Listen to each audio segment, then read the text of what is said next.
Series එකෙන් කතා කරන්න යන්නේ චාලක රසායනය කියන පාඩම ගැන. ඒ කියන්නේ කෙමිකල් කයිනෙටික්ස් කියන කොටස. එතකොට මේ පාඩම ඉගෙන ගන්න කලින් ඔයගොල්ලෝ මීට කලින් ඉගෙනගෙන තියෙනවා ශක්ති විද්‍යාව කියන කොටස. එතකොට ශක්ති විද්‍යාව කොටසේදී අපි අන්තිමට ඉගෙන ගත්ත දේ තමයි ප්‍රතික්‍රියාවක සංසිද්ධතාව කියන එක නිර්ණය කරන්නේ කොහොමද කියන. ඒ කියන්නේ ප්‍රතික්‍රියාවක් ස්වභාවිකව වෙනවද නැද්ද කියන එක තමයි ප්‍රතික්‍රියාවක සංසිද්ධතාව කියලා කියන්නේ. එතකොට මේ පාඩමේදී අපි කතා කරන්නේ එහෙම සංසිද්ධ වෙන ප්‍රතික්‍රියාවක ශීඝ්‍රතාවය ගැන. ඒ කියන්නේ කොච්චර වේගෙන් මේ ප්‍රතික්‍රියාව වෙනවද කියන එක. හරිද? හරි, එහෙනම් මේ පාඩමේදී අපි ඉස්සෙල්ලම බලමු ප්‍රතික්‍රියාවක ශීඝ්‍රතාවය සඳහා ප්‍රකාශනයක් ලියන්නේ කොහොමද කියලා. එතකොට ඒකට උදාහරණයක් විදිහට මම අරගෙන තියෙනවා ඇමෝනියා වල විඝටන ප්‍රතික්‍රියාව. මෙන්න මේ ප්‍රතික්‍රියාව. එතකොට මේ ප්‍රතික්‍රියාව දිහා බැලුවම අපිට පේනවා මේ ප්‍රතික්‍රියාවදී වෙන දේ තමයි ඇමෝනියා අණු දෙකක් විඝටනය වෙලා නයිට්‍රජන් අණුවක් සහ හයිඩ්‍රජන් අණු තුනක් හැදෙනවා. ඒක මම කිව්වේ මේ ස්ටොයිකියෝමෙට්‍රි බලන්න. මෙතන ස්ටොයිකියෝමෙට්‍රිය තියෙන්නේ 2ට 1ට 3 කියලා. හරිද? ඒකේ තේරුම තමයි ඇමෝනියා මවුල් දෙකක් විඝටනය වුණාම හැදෙන්නේ නයිට්‍රජන් මවුලයක් සහ හයිඩ්‍රජන් මවුල තුනක්. එහෙම නැත්නම් අපිට එක අණු දෙකක් විදිහට ඒක ගන්න පුළුවන්. ඒ කියන්නේ ඇමෝනියා අණු දෙකක් විඝටනය වුණාම හැදෙන්නේ නයිට්‍රජන් අණුවක් සහ හයිඩ්‍රජන් අණු තුනක් කියලා. එතකොට ඒ ස්ටොයිකියෝමෙට්‍රි අණුව තමයි අපි ඒක කිව්වේ. හරිද?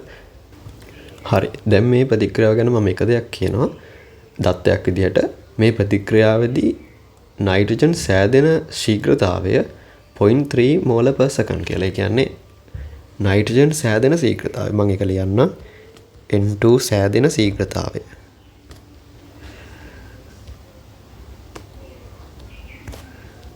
දශම 3යි මෝල් per second.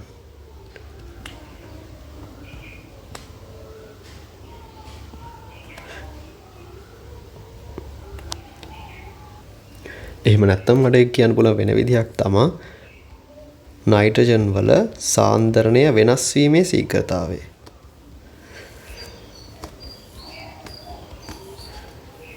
දශම 3යි ඝන දෙසිමීටරයට මවුල තප්පරයට. හරිද?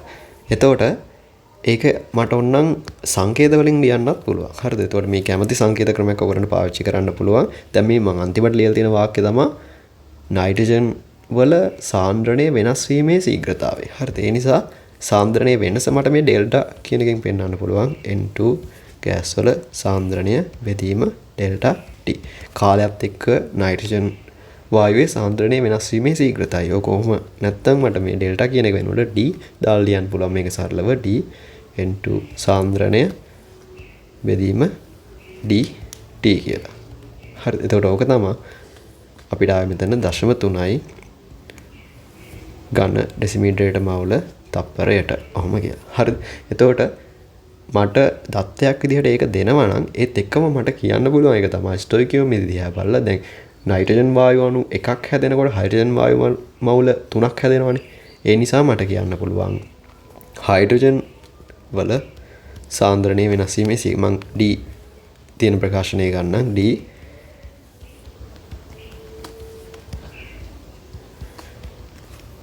මේක දශම 3 නම් මේකේ වගේ 3 ගුණයක් එන්න ඕනේ. මොකද එක නයිට්‍රජන් එකක් එනකොට හයිඩ්‍රජන් 3ක් හැදෙනවා. ඒක එන්නේ දශම 9යි.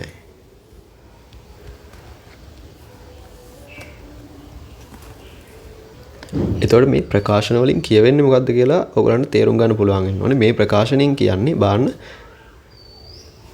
නයිට්‍රජන් වල සාන්ද්‍රණය වෙනස් වීමේ ශීඝ්‍රතාවය. හරිද? එතකොට මේ දාලා තියෙන්නේ dt කියලා කියන්නේ ඩෙල්ටා T කාලයකදී. ඒ කියන්නේ කාලයත් එක්ක නයිට්‍රජන් වායුවේ සාන්ද්‍රණය වෙනස් වීමේ ශීඝ්‍රතාවය කියන එක තමයි මේකෙන් කියන්නේ. එතකොට මේ ප්‍රකාශනයෙන් කියන්නේ මොකද්ද? කාලයත් එක්ක හයිඩ්‍රජන් වායුවේ සාන්ද්‍රණය වෙනස් වීමේ ශීඝ්‍රතාවය. එතකොට ප්‍රතිඵල දෙකම ගත්තා. ඊට පස්සේ අපි ගලමු ඇමෝනියා. ඒ කියන්නේ ප්‍රතික්‍රියක අරගෙන D NH3 gas ගේ සාන්ද්‍රණය බෙදීම dt කියන එක. ඒ කියන්නේ මොකද්ද? ඇමෝනියා වායුවේ සාන්ද්‍රණය වෙනස් වීමේ ශීඝ්‍රතාවය. එතකොට මේ ලියපු ප්‍රකාශනයේ තේරුම ඒකයි. හරිද? එතකොට අපි දන්නවා සාන්ද්‍රණය වෙනස් වීම. ඒ කියන්නේ අපි හැමතිස්සෙම වෙනස් වීම ගන්න මෙතන අවසාන සාන්ද්‍රණයෙන් ආරම්භක සාන්ද්‍රණය අඩු කරලා. එතකොට දැන් උඩ තියෙන ඒවා. ඒ කියන්නේ N2 සහ H2 කියන ප්‍රතිඵල. එතකොට කාලයත් එක්ක මොකද වෙන්නේ? ප්‍රතික්‍රියාව වෙනකොට මේ ප්‍රතිඵල හැදෙනවා. හරිද? එතකොට ඒවැ සාන්ද්‍රණ වෙනස අනිවාර්යයෙන්ම මේ DN2 කියන එක ධනාංගයක්. හරිද? DH2 කියන එක අනිවාර්යෙන් ධනාංගයක්. මොකද හේතුව කාලයත් එක්ක ප්‍රතිඵල වැඩි වෙනවා. හරිද? හැබැයි මෙන්න මෙතන තියෙන එක ඇමෝනියා සාන්ද්‍රණය වෙනස් වීම කාලයත් එක්ක මොකද වෙන්නේ? ඇමෝනියා වැය වෙනවා. ඒ නිසා එයාගේ සාන්ද්‍රණය අඩු වෙනවා. එතකොට අවසාන සාන්ද්‍රණය අඩුයි ආරම්භක සාන්ද්‍රණයට වඩා. ඒ නිසා මොකද වෙන්නේ? මේකට එන්නේ ඍණාගයක්. එතකොට මතක තියාගන්න අනිවාර්යෙන් ප්‍රතික්‍රියකයන් නම් ගන්න ඒකට ඍණ තමා එයාගේ සාන්ද්‍රණයේ වෙනස් වීමේ ශීඝ්‍රතාවයට එන්නේ. මතක තියාගන්න මේ කතා කරන්නේ එයාගේ සාන්ද්‍රණයේ වෙනස් වීමේ ශීඝ්‍රතාවය. හරිද? එතකොට ස්ටොයිකියෝමීදිය දිහා බලලා කියන්න පුළුවන් ඇමෝනියා වායු දෙකක් ඕනේ. නයිට්‍රජන් වායුවක් සහ නයිට්‍රජන් වායු එක අණුවක් සහ මේ හයිඩ්‍රජන් වායු අණු තුනක් හදන්න. එතකොට මම මුලින්ම කිව්වේ මොකද්ද? N2 සෑදෙන ශීඝ්‍රතාවය 0.3 කියලා කිව්වනේ. මේක 0.3 නම් ඒක ඇමෝනියා වැය වෙන ශීඝ්‍රතාවය ඒ වගේ දෙගුණයක් වෙන්න ඕනේ. ඒක 0.6යි. හැබැයි සාන්ද්‍රණය වෙනස් වීමේ ශීඝ්‍රතාවය නිසා ඒකට එන්නේ ඍණ 0.6ක්. ඝන ඩෙසිමීටරයට මවුල තප්පරයට කියලා එනවා අපිට ඒකේ ශීඝ්‍රතාවය. හරි. දැන් අපි මේ ලියාගත්ත ප්‍රකාශන තුන ආයෙ පොඩ්ඩක් සලකලා බලමු. පළවෙනි ප්‍රකාශනය මෙන්න මේකෙන් කියන්නේ මොකද්ද? නයිට්‍රජන් වායුවේ සාන්ද්‍රණය වෙනස් වීමේ ශීඝ්‍රතාවය. දෙවෙනි ප්‍රකාශනයෙන් කියන්නේ මොකද්ද? හයිඩ්‍රජන් වායුවේ සාන්ද්‍රණය වෙනස් වීමේ ශීඝ්‍රතාවය. තුන්වෙනි එකෙන් කියන්නේ මොකද්ද? ඇමෝනියා වල සාන්ද්‍රණය වෙනස් වීමේ ශීඝ්‍රතාවය. එතකොට ඒ තුනට වැලියුස් තුනක් ඇවිල්ලා එනවා. අගයන් තුනක් ඇවිල්ලා තියෙනවා. හරි. 0.3. හැබැයි මේක එකම ප්‍රතික්‍රියාවක්. يعني එකම ප්‍රතික්‍රියාවක් නේ අපි ගත්තේ. එතකොට එක ප්‍රතික්‍රියාවේ ශීඝ්‍රතාවයට අගයන් තුනක් එන්න බෑනේ. එතකොට අපි දැන් කොහොමද මේක බලලා තීරණය කරන්නේ? මොකද්ද ප්‍රතික්‍රියාවේ ශීඝ්‍රතාවය? 0.3ද 0.9ද 0.6ද කියන එක. ඇත්තටම මේ ප්‍රතික්‍රියාවේ ශීඝ්‍රතාවයට මේ විදිහට අගයන් තුනක් එන්න බෑ. එක අගයයි එන්න ඕනේ. මේ ප්‍රතික්‍රියාවේ ශීඝ්‍රතාවයේ ඇත්තම අගය තමයි 0.3යි ඝන ඩෙසිමීටරයට මවුල තප්පරයට කියලා කියන්නේ. හරිද? ඒ කියන්නේ මෙන්න මේ අගය 0.3 moles per second. හරි. sorry 0.3 mole per second කියලා එන්නේ. හරි. එතකොට අපි කොහොමද ඒක තීරණය කරේ? ප්‍රතික්‍රියාවේ ශීඝ්‍රතාවයට අගයන් 3ක් තියෙද්දි ඇයි අපි 0.3 විතරක් ගත්තේ ප්‍රතික්‍රියාවේ ශීඝ්‍රතාවයේ විදියට? හරිද? ඒකට හේතුව තමයි ප්‍රතික්‍රියාවේ ශීඝ්‍රතාවය ඕනෙම ප්‍රතික්‍රියාවක ශීඝ්‍රතාවය අපි ඩිෆයින් කරන්නේ අපි අර්ථ දක්වන්නේ ස්ටොයිකියෝමීතිය සංගුණකය එකවන ප්‍රතිඵලයක සාන්ද්‍රණය වෙනස් වීමේ ශීඝ්‍රතාවය කියලා. තේරෙනවද? ඒ කියන්නේ ස්ටොයිකියෝමීතිය සංගුණකය අංක 1යි. ස්ටොයිකියෝමීතිය සංගුණකය 1 වෙන ප්‍රතිඵලයක සාන්ද්‍රණය වෙනස් වීමේ ශීඝ්‍රතාවය. ඒක ඒ ප්‍රතිඵලයේ සෑදීමේ ශීඝ්‍රතාවය කියලා කියන්නත් පුළුවන්. හරිද? ස්ටොයිකියෝමීතිය සංගුණකය අංක 1 වන ප්‍රතිඵලයක සාන්ද්‍රණය වෙනස් වීමේ ශීඝ්‍රතාවය කියලා තමයි අපි ප්‍රතික්‍රියාවක ශීඝ්‍රතාවය අර්ථ දක්වන්නේ. ඒ නිසා ප්‍රතික්‍රියාවේ ශීඝ්‍රතාවය අපිට ලියන්න පුළුවන් මෙතන rate කියලා. දැන් ස්ටොයිකියෝමීතිය සංගුණකයේ අංක 1 වෙන්නේ මෙන්න මේකනේ. නයිට්‍රජන් වල විතරනේ. ඒ නිසා D N2 gas ගේ සාන්ද්‍රණය බෙදීම T කියලා. එතකොට ඕක තමයි ප්‍රතික්‍රියාවේ ශීඝ්‍රතාවය. එතකොට අපිට ප්‍රතික්‍රියාවේ ශීඝ්‍රතාවය මේ අනිත් ඕනෙම ප්‍රතික්‍රියකයකට සහ ඕනෙම ප්‍රතිඵලයකට සාපේක්ෂව කියන්නත් පුළුවන්. දැන් මම මේ ගත්තේ ස්ටොයිකියෝමීතිය සංගුණකයේ අංක 1 වෙන එකක් විතරනේ. හැබැයි 10 ස්ටොයිකියෝමීතිය සංගුණකයේ 3 වෙන එකක් තියෙනවානේ හයිඩ්‍රජන්. එතකොට මට කරන්න පුළුවන් මොකද්ද? එයාගේ සාන්ද්‍රණය වෙනස් වීමේ ශීඝ්‍රතාවය අරගෙන ඒක ප්‍රතිඵලයක්නේ. ඒක 3ෙන් බෙදලා ගන්නවා. එතකොට ඒක මට මෙහෙම ලියන්න පුළුවන්. D H2 gas ගේ සාන්ද්‍රණය බෙදීම T හැබැයි මොකද කරන්න ඕනේ? මම ඒක 3ෙන් බෙදන්න ඕනේ. ඒක 3ෙන් එකක් ගන්න ඕනේ. හරිද? ඒ ගත්තේ ඒ දෙකම ප්‍රතිඵලවලින්. හැබැයි ප්‍රතික්‍රියකවලිනුත් ඔක කියන්න පුළුවන්. අනිවාර්යයෙන්ම ඔයගොල්ලෝ මතක තියාගන්න ඕන එක තමයි ප්‍රතික්‍රියාවක ශීඝ්‍රතාවයේ කොයි වෙලාවෙවත් ඍණ වෙන්නේ නැහැ. ඍණාගයක් එන්නේ නැහැ. හරිද? හැබැයි ඇමෝනියා වැයවීමේ ශීඝ්‍රතාව නෙමෙයි ඇමෝනියා වල සාන්ද්‍රණය වෙනස් වීමේ ශීඝ්‍රතාවයට ආවේ මොකද්ද? ඍණාගයක්. මොකද හේතුව කාලයත් එක්ක ඇමෝනියාගේ සාන්ද්‍රණය අඩු වෙනවා. ඒ නිසා ඇමෝනියා වැය වෙනවා කියන එකනේ. ඒ නිසා ඇමෝනියා වල සාන්ද්‍රණය වෙනස ගත්තොත් එහෙම අනිවාර්යෙන් වෙන්නේ ඍණාගයක්. හරිද? එතකොට ඇමෝනියා වල ඇමෝනියා කියන ප්‍රතික්‍රියකය අරගෙන ප්‍රතික්‍රියාවේ ශීඝ්‍රතාවය කියනවා නම් අපි කරන්න ඕනේ මොකද්ද? අනිවාර්යෙන් ඒක ආයි ඍණ වලින් වැඩි කරන්න ඕනේ. මොකද හේතුව ප්‍රතික්‍රියාවේ ශීඝ්‍රතාවය හැමතිස්සෙම එන්නේ ධනාගයකින්. හරිද? එතකොට අපිට මෙහෙම ලියන්න පුළුවන් D NH ශ්‍රීගල සාන්ද්‍රණය බෙදීම T කියන එක. එතකොට මෙන්න මේ ප්‍රකාශනයේ තේරුම මොකද්ද? දැන් අපි ලියපු මෙන්න මේකේ. ඒක තමයි ඇමෝනියා වල සාන්ද්‍රණය වෙනස් වීමේ ශීඝ්‍රතාවය. හරිද? ඇමෝනියා වල සාන්ද්‍රණය වෙනස් වීමේ ශීඝ්‍රතාවය. අපි ඒක ඍණ වලින් වැඩි කරා. මොකද හේතුව මේක ඇත්තටම මේක ඍණාගයක්. ඒක ඍණ වලින් වැඩි කරාම එන්නේ ධන උත්තරය. ඊට පස්සේ අපි කරන්න ඕනේ මොකද්ද? ප්‍රතික්‍රියාවේ ශීඝ්‍රතාවය මම කිව්වා හැමදෙස්සෙම අපි අර්ථ දක්වන්නේ ස්ටොයිකියෝමෙට්‍රි සංගුණකගේ අංක 1කට. හැබැයි මෙතන තියෙන්නේ ඇමෝනියාවත් එක්ක තියෙන ස්ටොයිකියෝමෙට්‍රි සංගුණකගේ අංක 2නේ. අපි ඒ නිසා මේක මේ ප්‍රකාශනය දෙකෙන් බෙදන්න ඕනේ. එතකොට ඔන්න ඔය විදිහට ප්‍රතික්‍රියාවේ ඕනෙම ප්‍රතික්‍රියාවක ශීඝ්‍රතාවයට අපිට ප්‍රකාශන ලියන්න පුළුවන්. ඕනෙම ප්‍රතික්‍රියකයක් හරි ප්‍රතිඵලයක් හරි පාවිච්චි කරලා. හරි.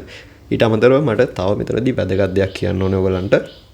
දැන් බලන්න මේ 1 2 3 කියන ප්‍රකාශන වලට මම අර්ථ දැක්වීම් 3ක්. එහෙම නැත්නම් ඒක අර්ථ දැක්වුවා. දැන් පළවෙනි ප්‍රකාශනයේ කියන එකේ තේරුම තමයි N2 වල සාන්ද්‍රණය වෙනස් වීමේ ශීඝ්‍රතාවය. එතකොට N2 වල සාන්ද්‍රණය වෙනස් වෙන අතරම වෙනස් වීම කියන එක එක්ක අඩු වෙනවා හරි නැත්නම් වැඩි වෙනවා හරිනේ වෙන්න පුළුවන්. හරි. එතකොට N2 වල සාන්ද්‍රණය වෙනස් වීමේ ශීඝ්‍රතාවය කියන එක මෙතන N2 කියලා කියන්නේ ප්‍රතිඵලයක් නිසා මට කියන්න පුළුවන් N2 සෑදීමේ ශීඝ්‍රතාවය කියලා. අර මම මුලින්ම කිව්වෙත් ඒකයි. හරි. දැන් අර මේ පාඩම පටන් ගත්තී කියන්නේ මේ ගානේ උදාහරණ දෙද්දිම මම කියවනේ N2 සෑදීමේ ශීඝ්‍රතාවය කියලා. ඒක හැම ගන්නත් පුළුවන්. ඒ වගේම මෙතන H2 තියෙනවනේ. H2 කියන්නේත් එතකොට ප්‍රතිඵලයක්. ඒ නිසා මට කියන්න පුළුවන් H2 වල සාන්ද්‍රණය වෙනස් වීමේ ශීඝ්‍රතාවය කියන එකම H2 සෑදීමේ ශීඝ්‍රතාවය කියලා. ඊට පස්සේ ඇමෝනියා තියෙනවනේ. ඇමෝනියා වල සාන්ද්‍රණය වෙනස් වීමේ ශීඝ්‍රතාවය තමයි මේ තුන්වෙනි ප්‍රකාශනයේ කියවෙන්නේ. ඒක එතකොට ඍණාගයක්. හරිද? හැබැයි ඔයගොල්ලෝ දන්නවා N2 වල සාන්ද්‍රණය වෙනස් වෙනවා කිව්වහම දැන් N2 කියන්නේ ප්‍රතික්‍රියකයක් නිසා ඒ වෙනස ඇත්තටම අඩුවීමක්. මොකද කාලයත් එක්ක මොකද වෙන්නේ? ප්‍රතික්‍රියකවල සාන්ද්‍රණය අඩු වෙනවා. හරිද? එතකොට මට මේක ඇමෝනියා සෑදෙන ශීඝ්‍රතාවය නෙමෙයි. ඇත්තටම මේක ඇමෝනියා වැය වෙන ශීඝ්‍රතාවය. එතකොට අර වැය වෙන කියන වචනේ ඇතුළෙම ඍණ කියන එක තියෙනවා. තේරුණා? එතකොට ඇමෝනියා වැය වෙන ශීඝ්‍රතාවය කියලා ඇහුවොත් අපිට ආයි ඍණ 0.6 කියලා කියන්න බෑ. ඇමෝනියා වැය වෙන ශීඝ්‍රතාවය 0.6යි. හරිද? හැබැයි ඇමෝනියා වල සාන්ද්‍රණය වෙනස් වීමේ ශීඝ්‍රතාවය ඍණ 0.6යි. වෙනස් වීමේ ශීඝ්‍රතාවය ඍණ 0.6යි. ඇමෝනියා වැය වෙන ශීඝ්‍රතාවය ධන 0.6යි මෝල per second. හරිද? අන්න ඒකත් පොඩ්ඩක් තේරුම් ගන්න. ප්‍රතිඵල වලට නම් ඒක ප්‍රශ්නයක් වෙන්නේ නැහැ. ඒ කියන්නේ ප්‍රතිඵල වල සාන්ද්‍රණය වෙනස් වීමේ ශීඝ්‍රතාවය කිව්වත් එකයි ප්‍රතිඵල සෑදෙන ශීඝ්‍රතාවය කිව්වත් එකයි දෙකම එකයි. ඒක ප්‍රතික්‍රියකයක් නම් ප්‍රතික්‍රියකයේ සාන්ද්‍රණය වෙනස් වීමේ ශීඝ්‍රතාවය අනිවාර්යෙන් ධනාංකයක්. හැබැයි ප්‍රතික්‍රියක වැය වීමේ ශීඝ්‍රතාවය මට වැරදුනා. ප්‍රතික්‍රියකයක් නම් ප්‍රතික්‍රියකයේ සාන්ද්‍රණය වෙනස් වීමේ ශීඝ්‍රතාවය කියලා කිව්වොත් එහෙම ඒක අනිවාර්යෙන් ඍණ වර්ගයක්. මොකද සාන්ද්‍රණය වෙනස් වීම කියලා කියන්නේ සාන්ද්‍රණය එතනදී අඩු වෙනවා. ඒ නිසා සාන්ද්‍රණයේ වෙනස ඍණාගයක් තමයි එන්නේ. හැබැයි ප්‍රතික්‍රියකයක සාන්ද්‍රණය කියන්නේ ප්‍රතික්‍රියකයේ වැයවන ශීඝ්‍රතාවය කියලා කිව්වොත් ඒ වැයවන කියන වචනේ ඇතුළෙම ඍණ කියන එක තියෙන හින්දා අපි ආයෙ ඒකට ඍණ දාලා කිව්වොත් වැරදියි. ඒක ධනාගයක් වෙන්න ඕනේ. ඒ කියන්නේ ප්‍රතික්‍රියකයේ සාන්ද්‍රණය වැයවීමේ ශීඝ්‍රතාවය කියලා කිව්වොත් අනිවාර්යෙන් මේක ධන උත්තරයක් විදිහට තමයි තියන්න ඕනේ. හරි. ඉන්නේ ඒ ටික තමයි වැදගත් කරුණු විදිහට මේ කොටසෙන් ඔයගොල්ලෝ මතක තියාගන්න. එතකොට ඔයගොල්ලන්ට ඔන්න පාස් පේපර්ස් කරලා බලන්න පුළුවන් මෙන්න මේ concept එක. ඒ කියන්නේ ප්‍රතික්‍රියාවක යම්කිසි ප්‍රතික්‍රියාවක් දීදී වෙලා ඒ ප්‍රතික්‍රියාවේ ශීඝ්‍රතාවය සඳහා ප්‍රකාශන ලියන ගණන් සාමාන්‍යයෙන් ඔයගොල්ලන්ට MCQ වල බලා ගන්න පුළුවන්. හරිද? එතකොට මම හිතනවා මේ ඉගෙනගත්ත තියර ටික ප්‍රමාණවත් කියලා ඒ වගේ ගානක් කරගන්න. ඔයගොල්ලන්ට මොනවා හරි ප්‍රශ්නයක් තිබ්බොත් ඒක කමෙන්ට් සෙක්ෂන් එකේ දාන්න.